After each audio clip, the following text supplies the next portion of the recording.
नमस्कार, मैं प्रांशी राठौर और आप देख रहे हैं नेक्स्ट 9 न्यूज। 2024 जैसे जैसे नजदीक आ रहा है वैसे वैसे ही मुश्किलें बढ़ती जा रही हैं भारतीय जनता पार्टी की, क्योंकि तमाम राजनीतिक और सामाजिक मुद्दों के चलते मोदी सरकार सवालों के घेरे में खड़ी हुई है। बार बार मोदी सरकार से सवाल पूछे जा रहे हैं कि उनके कार्यकाल में जो घटनाएं देखने को मिल रही हैं उन घटनाओं पर वह आखिरकार चुप्पी क्यों नहीं तोड़ रहे हैं। इस वक्त मणिपुर राज्य चर्चा का विषय बना हुआ है और इस बीच देखा जाए तो विपक्ष को एक और बड़ी वजह मिल चुकी है। मानसून सत्र के दौरान संसद में लगातार आवाज उठाई जा रही है, लेकिन दूसरी ही तरफ विपक्ष ने यहां पर महागठबंधन करके मुश्किलों को बढ़ा दिया है एनडीए की। यानी कि 24 में एनडीए वर्सेस इंडिया देखने को मिलेगा। लेकिन इसी बीच यहां पर चर्चा का विषय बहुजन समाज पार्टी की सुप्रीमो मायावती भी बनी हुई है, क्योंकि 2024 के लोकसभा चुनाव को लेकर मायावती ने यह साफ कर दिया है पहले भी कि लोकसभा चुनाव वह अकेले ही लड़ेंगी। इंडिया जो महागठबंधन है उसमें उन्हें आमंत्रित तक नहीं किया गया और ना ही मायावती ने यहां पर कोई दिलचस्पी दिखाई है। लेकिन उन्होंने कई ऐसे संकेत दे दिए कि कहीं ना कहीं कांग्रेस से वह जुड़ सकती हैं। लेकिन उनकी शर्तें भी रही हैं कि राजस्थान, मध्य प्रदेश, छत्तीसगढ़ और तेलंगाना यहां पर जो विधानसभा चुनाव होने जा रहे हैं इसके दौरान वह क्षेत्रीय दलों से जुड़ सकती हैं। लेकिन शर्त उनकी ये रही कि कांग्रेस और एनडीए से उनका कोई ताल्लुक नहीं होना चाहिए। लेकिन अब मायावती ने यहां पर संकेत दे दिए हैं।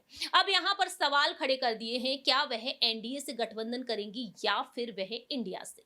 जी हाँ, एक स्टेटमेंट उन्होंने जारी किया है। मायावती ने क्या कुछ प्लानिंग की है ये आपको बता देते हैं।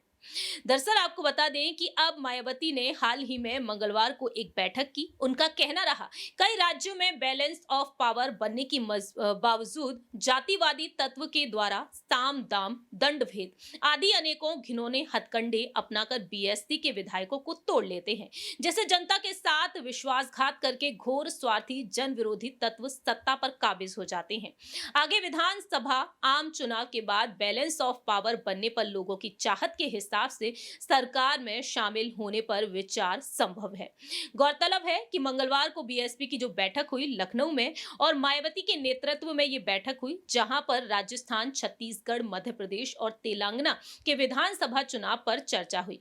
मायावती का कहना रहा कि इन राज्यों में कमजोर वर्गों और धार्मिक अल्पसंख्यकों में मुस्लिम समाज का सही संवैधानिक भला तभी हो सकता है जब वहां की जनता को हताशा और निराश करने वाली मजबूत अहंकारी सरकार नहीं बल्कि गठबंधन की जनहित को मजबूत सरकार होगी। तो ऐसे में देखा जाए यहां पर गठबंधन पर उन्होंने बात रख दी है। यानी कि मायावती ने अब यहां पर संकेत दे दिए हैं कि कहीं ना कहीं वह अब गठबंधन से जुड़ सकती हैं। ऐसे में यहां पर वह एनडीए की तरफ रुख करेंगी या फिर इंडिया की तरफ, ये देखना काफी ज्यादा दिलचस्प होगा, क्योंकि वह कभी केंद्र सरकार पर तंज कसती हैं, कांग्रेस पर तंज कसती हुई भी नजर आई, लेकिन कांग्रेस के लिए नरम रुख भी देखने को मिला। अब देखने वाली बात होगी कि मायावती का रुख आखिरकार किसकी तरफ होगा। हमारे इस खास रिपोर्ट में इतना ही। बाकी की तमाम अपडेट्स के लिए आप देखते रहिए नेक्स्ट 9 न्यूज।